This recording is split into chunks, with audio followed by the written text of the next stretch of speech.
Some problems can be detected by sound.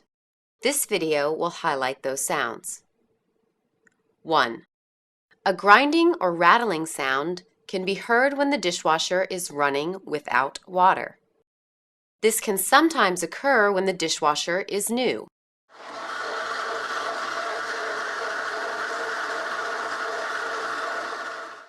To correct this problem, pour 2 quarts of water into the dishwasher before running it.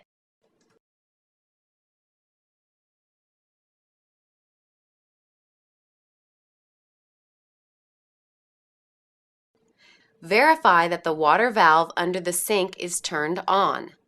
Reference the video, Check Water Cutoff Valve.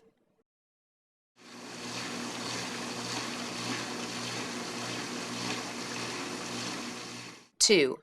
A repetitive loud bumping sound while the cycle is running can be heard when items are hanging below the racks.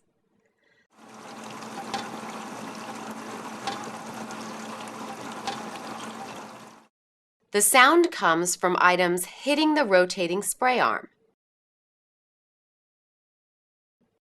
This can be corrected by proper loading. To correct this problem, reposition all items in the dishwasher so that nothing is hanging below the racks. 3. A beeping sound every 15 to 30 seconds can be heard if the door is opened while the cycle is running. This beeping is to let you know that the door is open and the cycle is paused. To correct this, close and latch the door and the cycle will resume.